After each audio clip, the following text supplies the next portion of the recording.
It is possible for you to stand for your marriage alone. I know it might seem impossible or crazy, and you might not know where to start or what to do or what to think about it, but it actually can take just one spouse to want to save the marriage in order to start saving your marriage. When you're standing for your marriage, you might hear that and think, what does that even mean? But standing for your marriage means that you are standing strong and grounded, even when life is throwing things at you. Even when your spouse seems distant or cold or has stopped talking to you or has just distanced themselves completely, it's still possible for you to stand. My name is Kimberly Holmes. I'm the CEO of Marriage Helper, and we teach thousands of people every single month exactly how to do just this, how to stand for your marriage alone. We not only have experience in this, but we have proven success in working with couples across the world that we have worked with that have ended up saving their marriage because one spouse did something to create change, even if it just started within themselves. But here's what I would like you to do. Please subscribe to our YouTube channel because we are releasing new content that is relevant and relatable to your situation every single week. So be sure to subscribe and hit the bell so that you will get notified when we have our live shows where you can call in and ask questions to our expert team, or when we're releasing new content, which is happening all the time. So be sure to subscribe. And comment below. Let us know how you have been standing for your marriage. Where have your hurdles been? Where have your obstacles been? We would love to hear from you and help you to be able to move forward. But here's the main thing that you need to understand. You have to do something. Nothing is going to change by sitting back and waiting for things to change. But what is it that you can do? Well, first, let me tell you what won't work. You cannot control your spouse to change. You can't force them to stay with you. You can't pry their mouth open and make them talk to you. You can't cry or plead or beg enough for them to stop what they are doing. And trying will make it all worse. Throwing a never-ending pity party also doesn't work. You have to get out of your pajamas, out of your house, and out of your freezer full of ice cream and start focusing on what you can do to move forward. Your marriage is important. I believe that, and I want to help you save your marriage. But it is not the only thing that brings value to your life. You are still a father, a mother, a son, a daughter, a friend, a coworker, a boss, an employee. Don't forget that there are people that need you. Many times when we get stuck in this place where we are only focusing on what is going wrong in our marriage, we can get so in the pits and so depressed and so anxious that we lose sight of the people around us who need us. And we can lose sight of what we can actually start doing in order to redeem our relationship, to bring our spouse back, and to get our marriage to where it's even better than it was before. At Marriage Helper, we have worked with every kind of situation you can think of, where there's a spouse who wants out because there's been years of conflict and terrible communication, and they feel like they've just been fighting for the past 10, 12, 20 years. We've helped that situation. Situations where there's been affairs from one or both people, where spouses are still in love with another person. An affair is even ongoing when we are working with them. We've seen those marriages saved. We've even seen marriages saved where there has been the wife has gotten pregnant by an affair partner. We've seen those marriages saved. We've seen marriages where there's been years of control, when there's been years and years, decades even, of feeling like roommates, being so split from each other. No intimacy, no passion, no romance. All of those situations we have worked with and we have seen success in. We have seen those marriages saved. And every single one of them, just about, the majority of marriages that we work with have one thing in common, and that's this. There was one spouse who wanted out of the marriage, and there was one spouse who was willing to stay with it long enough and to make changes that were going to make big changes within themselves, big efforts, big strides moving forward. It just took one person to be willing to do those things in order for the two of them to be able to come back together eventually. And I want to share with you what those things are in this video. Here's the first thing that you can do. Get calm. You won't be able to react with strength and dignity and in a way that will attract your spouse back to you in the long run when you're a basket case. So breathe. Go for a run or burn off some steam. Turn off the noise in your life. Turn off people who are being negative and not speaking any kind of valuable information to you. Turn them off. Turn off social media. Turn off the negativity on TV. Turn off everything that is taking your mind into a place it doesn't need to be so that you can focus on getting calm. Here's number 2. Get focused. Do the right things to move forward. Here's what you can do. Work on yourself. At Marriage Helper, we call it the pies. You'll see a link in the notes below how you can watch a video that tells you more about how to work on your pies, what that means. But the basic premise of that is there are 4 areas of attraction, and it's physical, intellectual, emotional, and spiritual. And when you work on those areas of yourself, then you're beginning at the start of what makes people fall in love. It all starts with attraction, and it keeps starting with attraction even after you're married. So work on yourself. Make yourself the most attractive you can be for your age and situation in life. And you need to stop doing push behaviors. Stop doing the pleading and the begging and the whining. Stop doing the unnecessary crying, the hovering, the controlling things that you're doing. Stop the unnecessary fights that you have with each other. Stop doing things that are going to push your spouse away and instead practice smart contact.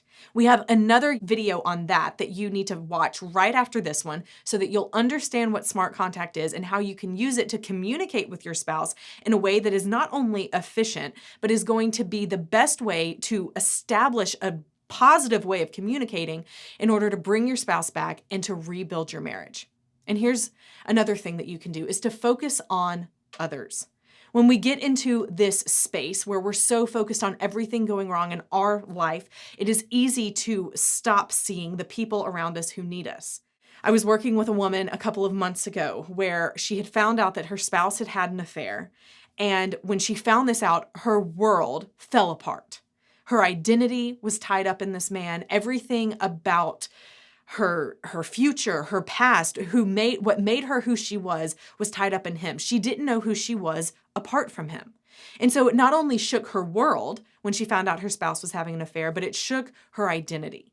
Because the thought of being without him, she didn't know what to do going forward. It put her into such a deep depression that she stopped caring for her children. She kind of became a recluse and hermited herself. Stayed in her bedroom, would just stay in the dark. She didn't get out. She wasn't going out with friends anymore. She had lost sight of the fact that she had an identity and that she had people around her who needed her, who wanted her.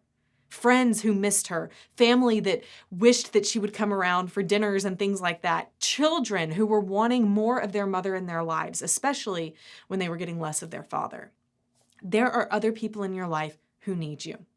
Focus on others. That's one of the best things that we can do to recenter ourselves, get our perspective to change and be better, be different, be more others focused, and not focus so much on just what's going wrong in our lives. It's hard.